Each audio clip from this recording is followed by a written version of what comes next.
Recklen, Germany, winter 1943. The hangar smelled of oil, tobacco, and victory.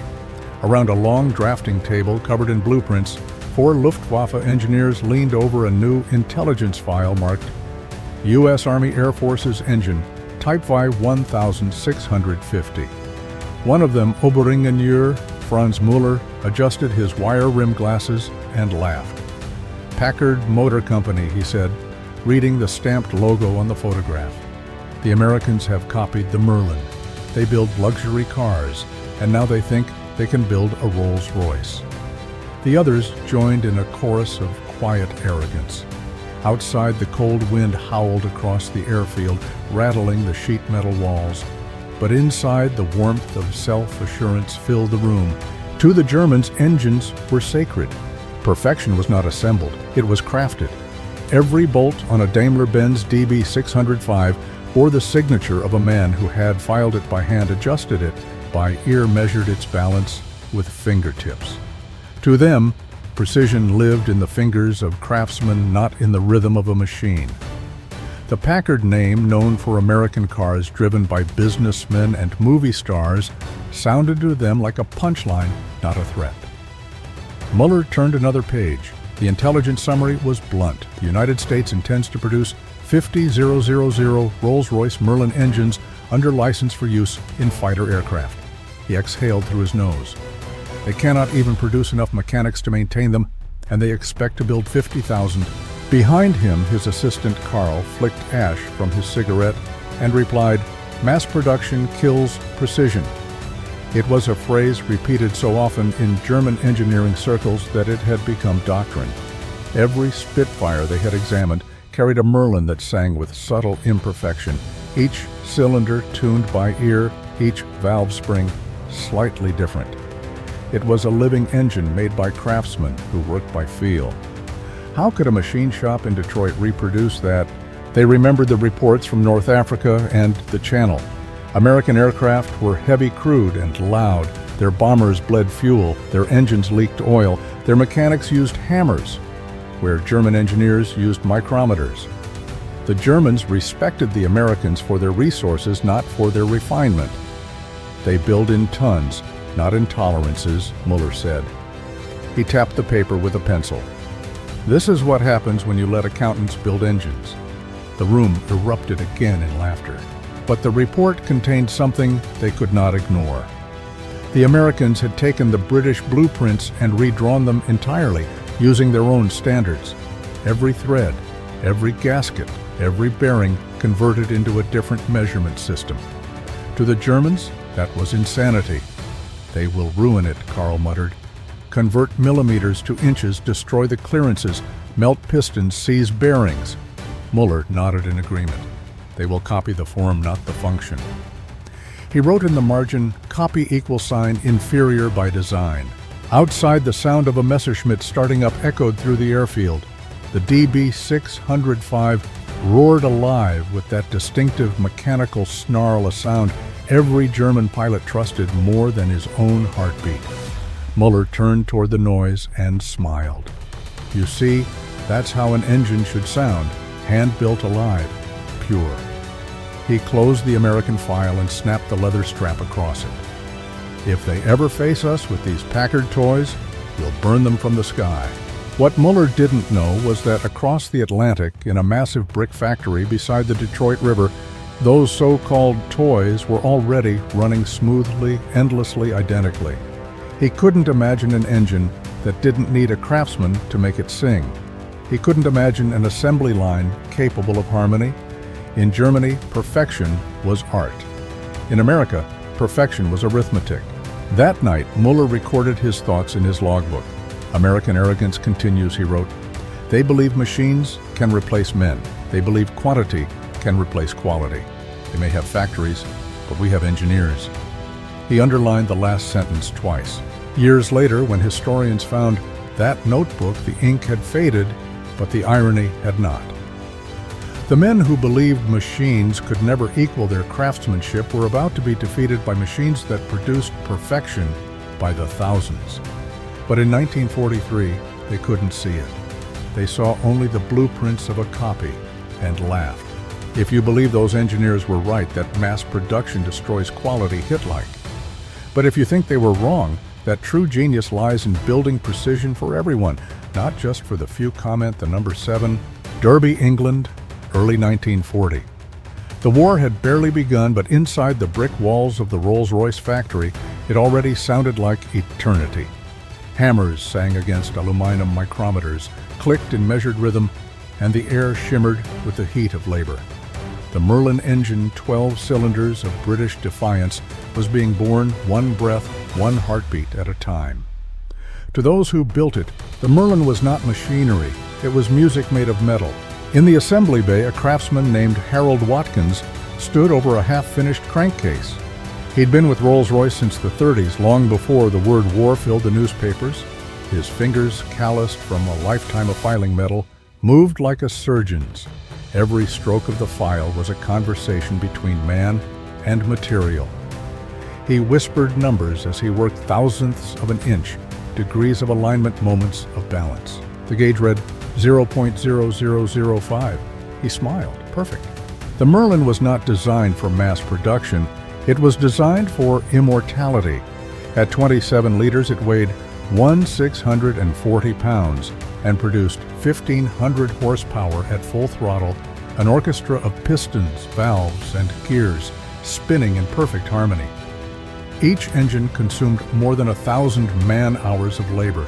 Every component came with its own quirks and secrets, slight variances in the alloy, subtle differences in the machining. Rolls-Royce engineers didn't fight those imperfections. They tuned them like a violin maker adjusting strings by ear. When the first Spitfire took flight with a Merlin under its cowl, Britain discovered that sound could carry courage. Pilots said they could feel the engine breathe with them, respond like a living creature. At full boost, the propeller blurred to invisibility, the cockpit trembling with the pulse of 12 pistons firing 150 times per second. The engine's growl became the anthem of survival during the Battle of Britain. In pubs across London, men would swear that the Merlin's hum could be heard miles away, a metallic heartbeat promising that the island still lived. Rolls-Royce guarded its masterpiece like a secret religion. In the design offices, blueprints were hand-drawn in black ink on linen paper, each marked "Property of His Majesty's Government." To change even one tolerance required approval from a board of senior engineers. When a new apprentice asked why no two engines seemed identical, his mentor replied, "Because they are not made by machines, they are made by men." News of the Merlin's success spread quickly even to enemy intelligence. The Germans called it the Spitfire engine, the heart of the plane that turned their daylight raids into burning wrecks. But while they studied its performance with grudging respect, they still dismissed its production as quaint. Rolls-Royce could build brilliance, but not abundance. Every Merlin demanded the hands of master craftsmen.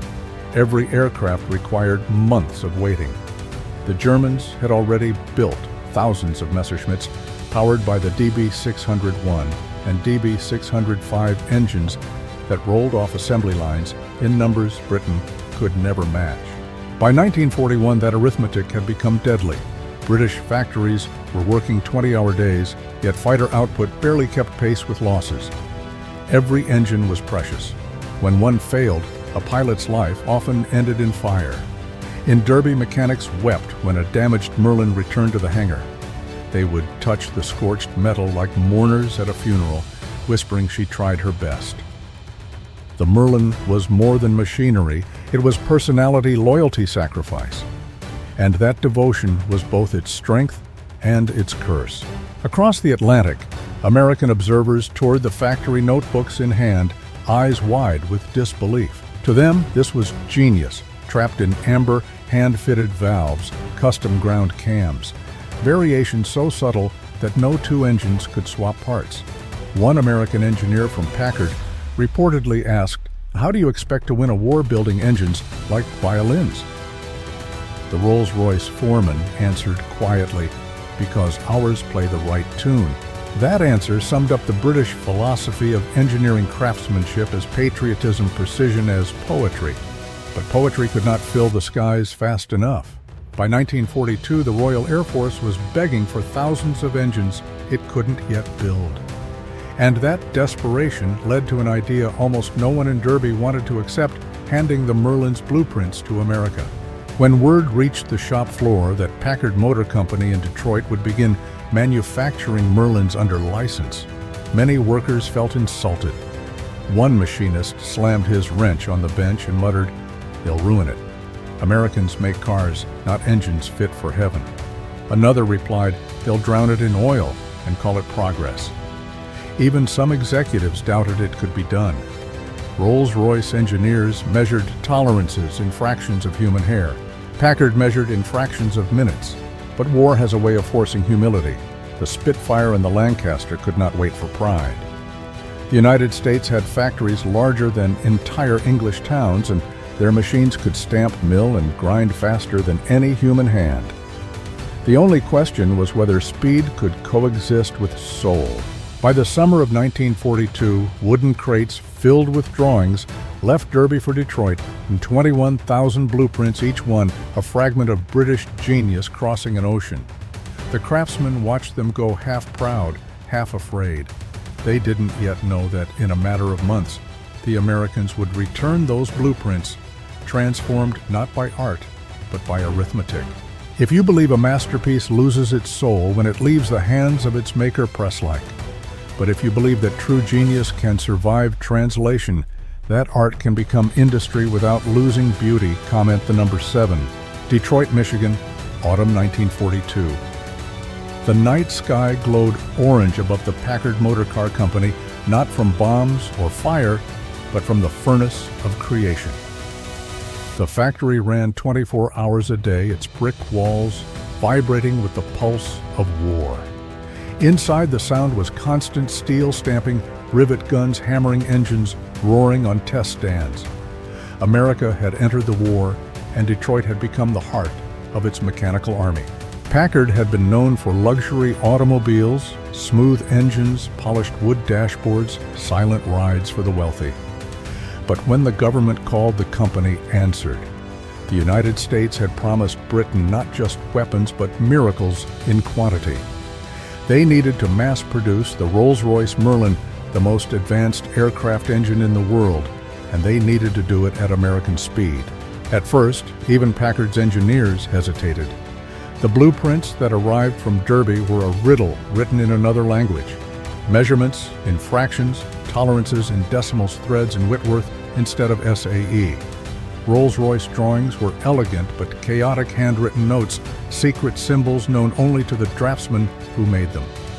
Packard's lead engineer, Jesse Vincent, stared at the mountain of paper and said quietly, "If we build this the British way, we'll build one engine a month. We need to build one every hour."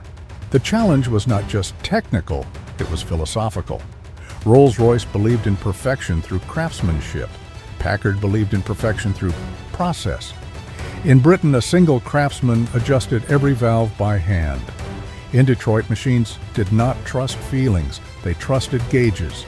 So Packard redrew every blueprint from scratch, 21,000 in total, translated from artistry into mathematics. Where Rolls-Royce wrote "fit snug," Packard wrote clearance 0.0012 plus 0.0001 inch. For months, engineers labored without rest. They standardized threads, bearings, and fittings so that every part could fit every engine. They designed jigs that held components so precisely that human error vanished from the equation. They built calibration tools that measured tolerances finer than the width of a red blood cell. And then they began the most ambitious industrial experiment of the war to build genius by assembly line. In one vast hall, rows of women in coveralls worked under the glare of mercury lamps. Each specialized in a single operation, grinding, honing, inspecting, torquing, each movement timed to seconds. A supervisor carried a stopwatch and a clipboard. The clang of wrenches formed a rhythm, mechanical yet strangely human. When an engine block reached the end of the line, another worker slid in its place. There was no silence, no pause, no delay. To observers, it was overwhelming. A visitor from the British Air Ministry wrote in his report, It is like watching an orchestra where every instrument is made of steel. The engines gleamed under fluorescent lights. Aluminum, brass, steel, born not from hands but from precision tools. Each component identical to the one before it, interchangeable, replaceable, perfect by repetition. But not everyone believed it would work. British advisors doubted that mass production could match their handcrafted tolerances. One senior Rolls-Royce engineer muttered, "They'll build fast, yes, but they'll build wrong." Jesse Vincent disagreed. He told his team, "We're not just building engines, we're building a new kind of perfection, one that anyone, anywhere can repeat." Packard introduced quality control procedures that had never existed in British plants. Every part passed through 3 separate inspections. Every measurement was logged in decimal precision. Workers were trained not to adjust by instinct, but to trust instruments. In Derby, that would have been heresy. In Detroit, it was progress. By December 1942, the first prototype, designated the V1651, sat on a dynamometer stand. When the ignition switch turned, the engine came alive with a sound no one expected, smooth, even, steady. The vibration that had haunted the early British Merlins was gone. At full throttle, the Packard engine purred like it had been carved from a single block of metal. Reporters were invited to witness the first test run. In the observation room, a British attaché whispered, "It runs smoother than ours." He meant it as disbelief, not praise. But the data confirmed it. The Packard Merlin delivered the same power with lower fuel consumption, fewer leaks, and longer life. Its clearances were so uniform that bearings could be swapped between engines without a single adjustment. Detroit had done what no one thought possible. It had turned the most complex handmade engine on Earth into an industrial product. Within 6 months, Packard could build a Merlin every 60 minutes. Each engine cost less, lasted longer, and required fewer mechanics to service. Precision had been democratized. Meanwhile, across the Atlantic, British factories watched in astonishment as the first American-built Merlins arrived. They fit perfectly into Spitfires and Mosquitoes, bolted on without modification. Pilots reported the same thrust, the same sound, but fewer failures. Rolls-Royce engineers examined the engines in silence. The parts bore strange markings, Packard serial numbers, American fonts, but they were flawless. When the first Packard Merlins reached North American aviation, they were mounted on a new airframe called the P-51 Mustang. The combination was alchemy. With the Merlin's high-altitude supercharger, the Mustang leapt to 437 miles per hour, outrunning and outclimbing anything Germany could send against it. What began as a copy had become a legend. Inside the Packard plant, Jesse Vincent walked the line as hundreds of engines thundered on test stands. He turned to his foreman and said, "You hear that? That's what victory sounds like." The foreman nodded. "It sounds like Detroit."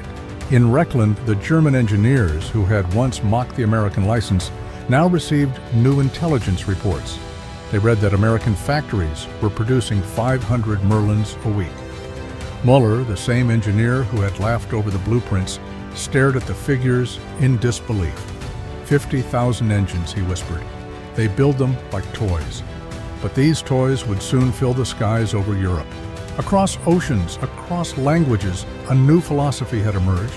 In Britain, craftsmanship had created brilliance. In America, standardization had made it unstoppable. The Packard Merlin was no longer an imitation. It was evolution by mathematics. If you believe perfection belongs only to human hands, press like. But if you believe perfection can be multiplied, shared, and built by thousands of ordinary people working in harmony, comment the number 7. Dearborn, Michigan, January 1943. The snow outside was silent, but inside the Packard test facility, the air trembled. Dozens of engineers stood behind thick glass windows staring at the dynamometer bay. A single Merlin engine gleaming chrome bright, every bolt engraved with Packard Motor Division, Detroit, USA, sat chained to its test stand like a caged animal. On the control board, red lights flickered. The operator raised his hand. "Contact," he said.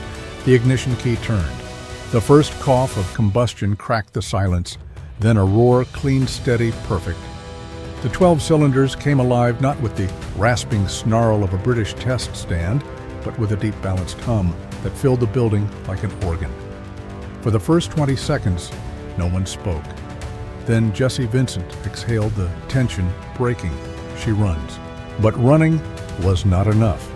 The test had to prove more than motion. This engine would be pushed to 500 horsepower at 3,000 revolutions per minute for 150 consecutive hours without a single seizure leak or failure. It was a trial Rolls-Royce had never dared to attempt. If Packard's copy survived, it would silence every doubt on 2 continents. Hour after hour, the engine thundered.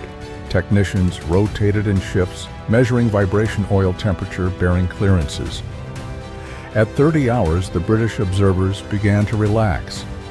At 70 hours, one of them muttered, "It'll quit soon." They all do. At 120 hours, they stopped guessing. And at 150 hours, when the engine shut down, it was still within 1% of its original performance. The numbers were undeniable: power output, stable compression, perfect fuel efficiency, higher than any previous Merlin. Jessie Vincent turned to the visiting Rolls-Royce liaison and said softly, "You still think we can't mass-produce art?" The man hesitated, then smiled in disbelief. "I think you just did." The results crossed the Atlantic in coded cables. At Derby, the message landed like thunder. Packard test successful. Engine passed 150 hours full power. No defects. For a moment, the factory floor fell silent. Some men were proud, others were ashamed. One senior designer said, "They have taken our genius and made it reproducible." Another simply nodded and whispered, "Good. Then maybe we'll win this war." By spring 1943, Packard was shipping hundreds of engines a month. Each one identical, interchangeable, serialized. Mechanics in England could swap parts between aircraft without adjustment. Pilots noticed the difference immediately. The American-built Merlins started cleaner, ran cooler, and climbed higher. They were less temperamental, more obedient. They had lost the romance of the hand-built engine, but gained something more valuable: reliability. The true test came when North American Aviation installed the Packard Merlin into the P-51 Mustang. On April 30th, 1943, the prototype roared down the runway at Inglewood, California. Test pilot Bob Chilton pulled back the stick and the silver aircraft leapt into the air. The combination was electrifying. The Merlin's supercharger sang as the Mustang climbed past 30,000 feet in minutes. At 25,000 feet, the air thinned, but the engine didn't falter. At 35,000, it still pulled hard. Chilton radioed ground control, laughing through the oxygen mask. "Gentlemen, I think we just changed the war." Within months, the new P-51B entered service. It was fast, long-legged, deadly. It could escort bombers deep into Germany, a strike at targets no Allied fighter had ever reached, and still have the fuel to come home. German pilots who once mocked American planes as clumsy and overweight now faced opponents that were higher, faster, and seemingly endless. The Luftwaffe had entered an unwinnable race against numbers and altitude. In July 1943, near Otto Bremen, a formation of B-17 bombers flew under P-51 escort for the first time. From the ground, German spotters reported new aircraft, unknown type, very high altitude, extreme speed.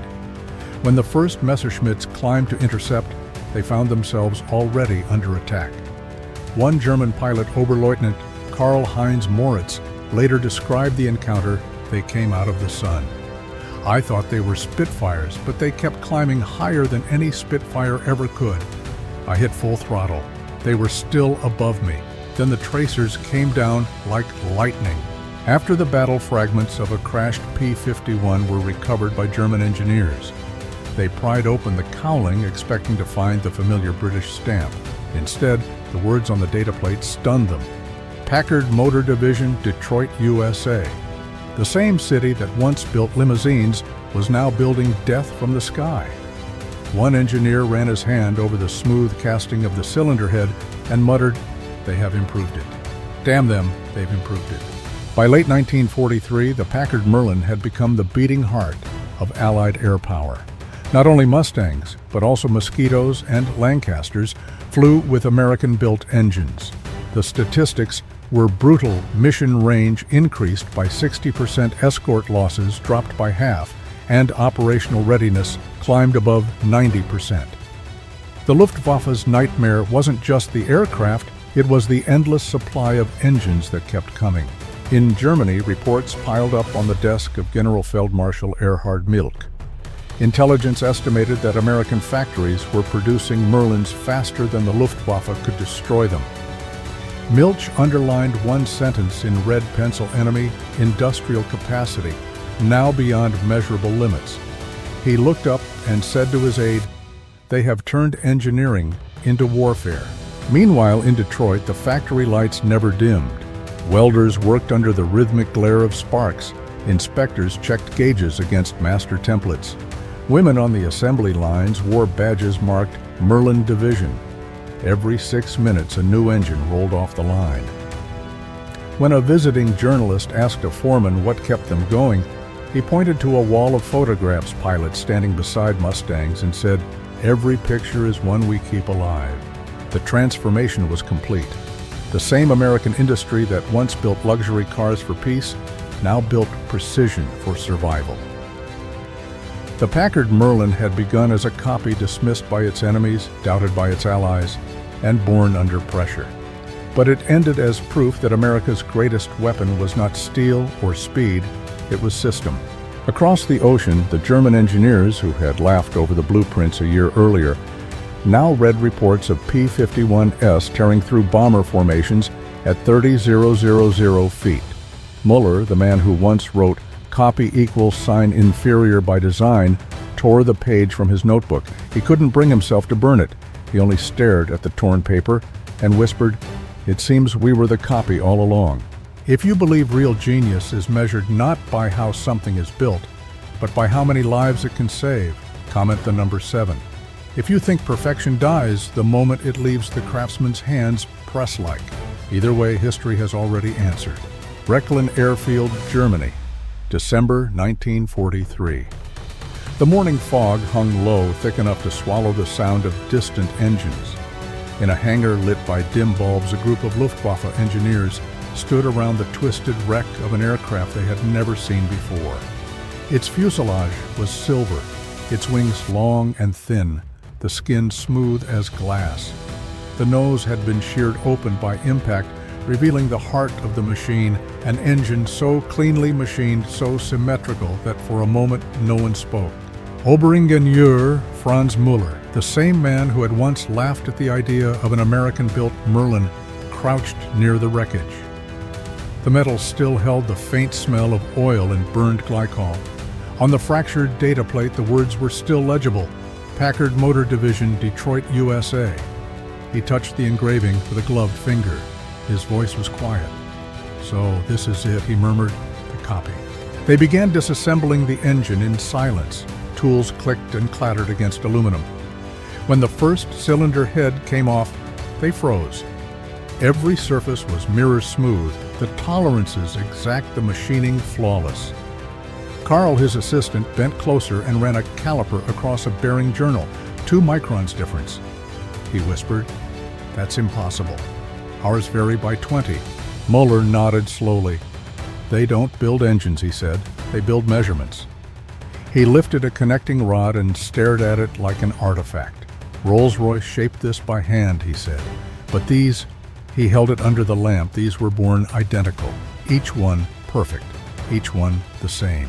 On the wall behind them, a chalkboard filled with earlier intelligence report still bore the words, P-51 Mustang new Allied fighter.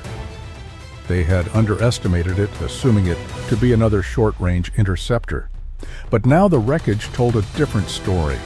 The Merlin engine reborn in America had given it the reach to escort bombers all the way to Berlin and back. The war in the air was no longer about tactics. It was about endurance. Later that afternoon, they gathered in the observation bunker to review combat footage recovered from forward units. The projector flickered to life, showing German gun camera film from a Focke-Wulf 190.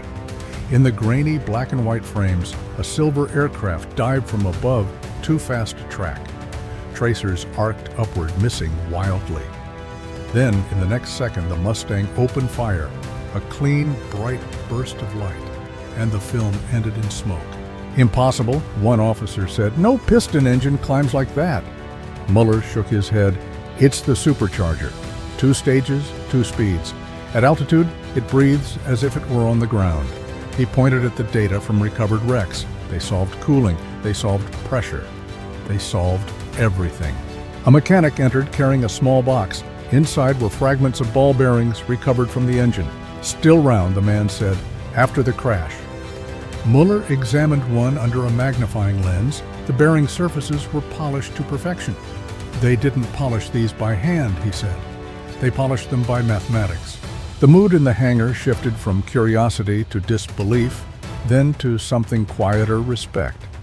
The men who had mocked Detroit now understood what they were facing. Packard hadn't just copied Rolls-Royce. They had created an engine that could be built faster, run longer, and survive where precision once depended on luck. Word spread quickly through Luftwaffe circles. Pilots began reporting the new American fighter, long-range high-altitude, near unstoppable. They called it Der Silberne, the Silver Hunter. It appeared without warning, dived like lightning, and vanished before radar could track it.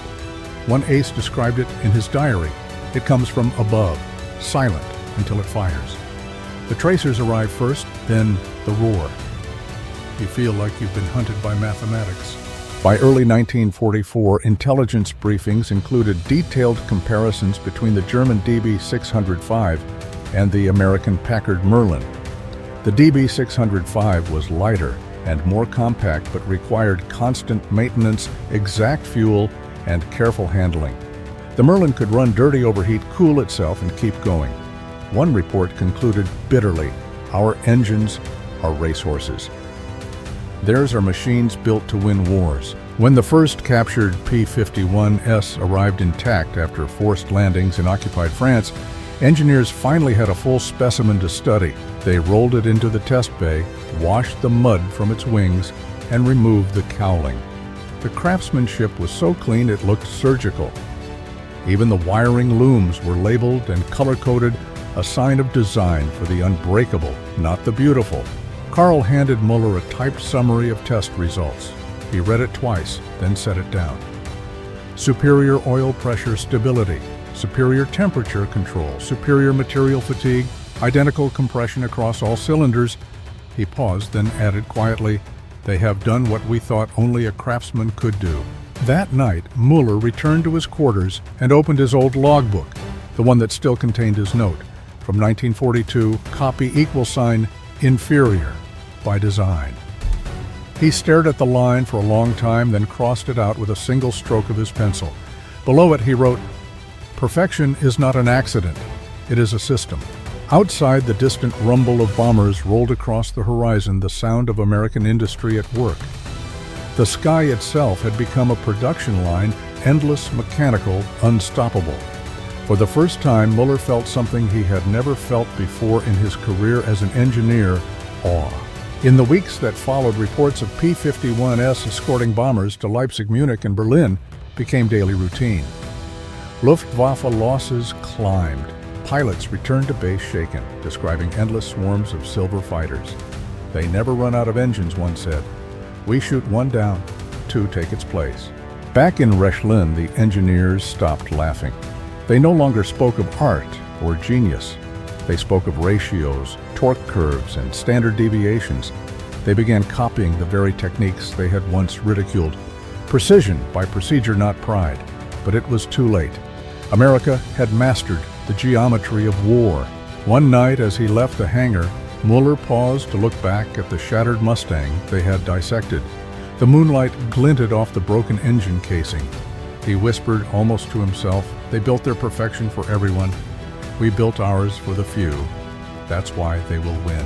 If you believe that true power comes from the few who create press-like, but if you believe victory belongs to those who share perfection until it becomes unbreakable, comment the number 7 By the spring of 1944, the war had become a contest of engines as much as of men.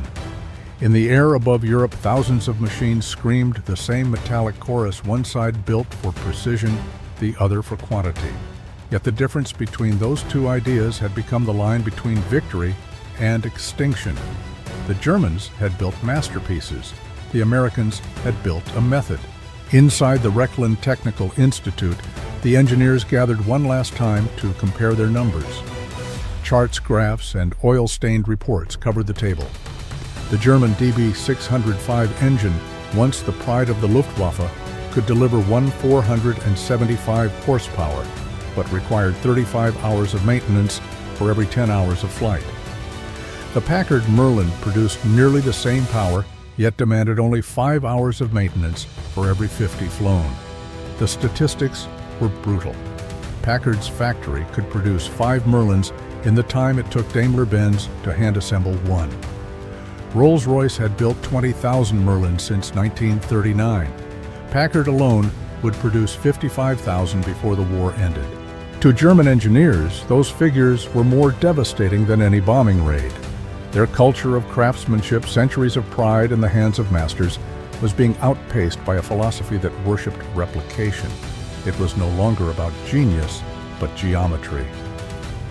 Muller studied the data with the weariness of a man who had seen his beliefs dismantled, bolt by bolt. He whispered, "They have made perfection common, and that is the highest form of genius." Across the ocean in Detroit, that same philosophy roared to life every minute of every day. The Packard plant operated in shifts so continuous that the machines never cooled. Assembly lines moved like arteries pumping hot steel. Precision gauges hung from every station, calibrated to tolerances finer than anything used in Europe. To the untrained eye, the place looked chaotic: sparks, flying cranes, swinging pistons rattling, but the chaos was organized. Every motion, every cut, every torque value had been calculated, rehearsed, repeated. Visitors described the plant as a living organism. The workers, men and women alike, became extensions of the machines they operated. Each person knew their task and nothing more, yet together they formed an intelligence greater than any single engineer. In the offices above the floor, Jesse Vincent would often stand by the window watching hundreds of engines take shape below. To him, this was America's cathedral, the hum of creation powered by ordinary people who would never see the war but would win it all the same. The numbers proved it. Between 1943 and 1945, Packard delivered more than 600 Merlin engines every month, each one identical. Each one tested, each one ready for flight. The cost per engine fell by nearly 40%, while reliability increased. The military called it production efficiency. Historians later called it industrial poetry. When the British liaison officers visited the Detroit plant for the final inspection, they stood in awe. One of them, a veteran Rolls-Royce engineer, ran his hand along a row of completed engines and said quietly, "We used to sign our work. Now, they all sign the same name." It wasn't cynicism, it was admiration. He realized that the soul of engineering had changed shape. The masterpiece was no longer a single creation, but the system that could make thousands of them identical. In Germany, that revelation came too late. Their factories, bombed and broken, could no longer sustain the old way. Skilled craftsmen were irreplaceable, and there were too few left. Machines that required artistry were useless in a world where war demanded multiplication. The Luftwaffe had built racehorses. America had built tractors that could run forever. Muller wrote in his final report, "The Americans have achieved what we considered impossible. They have standardized precision itself." He paused, then added one more line. "In their hands, genius became infrastructure." By the summer of 1944, the Allies owned the skies. The sound of the Packard's Merlin was the sound of inevitability. It filled the air over France, over Holland, over Germany itself. Each thundering formation was proof that philosophy could be as powerful as firepower. Even after the war, the lesson endured. When Rolls-Royce engineers visited Detroit in 1946 to study Packard's methods, they found something unexpected. The Americans spoke not of pride, but of procedure. "We trust the process," one supervisor said. "If the process is perfect, the product will be too." It was faith of a different kind, not in hands or intuition, but in data discipline and design. Years later, when interviewed about those days, Jesse Vincent was asked what the secret had been. He smiled and replied, "We stopped trying to build the best engine. We started trying to build every engine the same. That's how you win wars and how you build peace." The story of the Packard Merlin was no longer about who invented what or whose genius came first. It had become a testament to an idea that would define the modern age, that perfection, once the privilege of a few, could be reproduced by the many. If you believe perfection dies when it is copied press-like, but if you believe perfection multiplies when it becomes a system, if you believe that power lies not in the master's hand, but in the countless hands that repeat his art. Comment the number 7. Munich, West Germany. Autumn 1963. The war had been over for 18 years, yet to Franz Müller it still lived in the sound of an engine. He was 62 now, retired, half-deaf in one ear, and slower with the tools that had once defined him. But when the invitation arrived from the Deutsches Museum, a new aviation exhibit featuring Allied aircraft, he could not resist. The letter said, one would be a P-51D Mustang restored to flight condition. He read the name twice. Packard Merlin. On the day of the opening, the museum was crowded with students' families and gray-haired veterans. Children ran under the wings of a Spitfire, and old men stared at the shattered fuselage of a Messerschmitt as if it still whispered. Müller moved slowly, leaning on his cane until he saw it. The Mustang, silver, polished to a mirror finish. The propeller blades glinted under the skylights like a halo. On its engine, cowling in black lettering, powered by Packard Motor Division, Detroit, USA. He stopped 5 meters away and simply listened. A museum technician sat in the cockpit running pre-flight checks. The ignition switch clicked. The starter motor whined. Then came the sound he remembered, the smooth, deep growl of 12 cylinders, breathing in perfect sequence. The room filled with vibration, subtle but alive. The sound rolled through his chest, awakening something he thought he had buried forever. It was the same sound that had haunted him 2 decades earlier at Rechlin, the sound of precision without personality, the hum of a machine that had no need for genius. But now it felt different, softer, noble even. It wasn't the sound of humiliation anymore. It was the sound of history, forgiving itself. He closed his eyes and saw it all again, the torn wreckage on the hangar floor, the shining bearing. He couldn't explain the young engineers staring in disbelief. He had once hated that engine, not for what it was, but for what it proved that his world, the world of craftsmen and perfectionists, had already ended before he realized it. When the engine shut down, Müller approached the aircraft. The technician, seeing the veteran's cap on his head, smiled politely. "You worked on the German side, didn't you?" Müller nodded. "Engines," he said. "Always engines." The technician gestured to the Mustang. "Beautiful, isn't she?" Müller studied the machine for a long moment. "Yes," he said finally. "Because she was not built to be beautiful. She was built to endure." He placed a hand on the cowling, feeling the cool metal under his palm. He whispered, "You were never a copy." That night, back in his small apartment, Müller opened an old leather notebook, the same one he had carried through the war. On its yellowed pages were equations, sketches, and fragments of reports. Near the beginning, still legible in faded ink, was the line he had once written with such certainty, "Copy equals sign inferior by design." He stared at it for a long time, then drew a line through it, firm and final. Below it he wrote, "A copy made with understanding becomes an invention." He paused, then added one last entry, his handwriting shaking slightly. They built not from pride, but from purpose. They built for men they would never meet, to fight battles they would never see. Their machines carried the soul of a system that valued everyone. That was their genius. He closed the notebook and looked out the window at the evening lights of Munich. The city had rebuilt itself the way Detroit once built engines, brick by brick, process by process. The world had learned that survival belonged not to the most brilliant, but to the most adaptable. Mueller thought about the young engineers he had trained after the war boys who spoke of computers and automation instead of pistons and carburetors. They admired technology without worshiping it. Perhaps that was how it should be. Perhaps the real lesson of the Packard Merlin wasn't about engines at all, but about humility, that greatness endures when it stops needing credit. He turned off the lamp and sat in the darkness. From somewhere in the city, faint and distant, came the echo of an aircraft passing overhead. He imagined the sound not as defeat, but as continuity, the living heartbeat of an idea that outlived every flag, every nation, every war. He whispered one final sentence into the quiet room. "We built our masterpieces by hand. They built theirs by belief.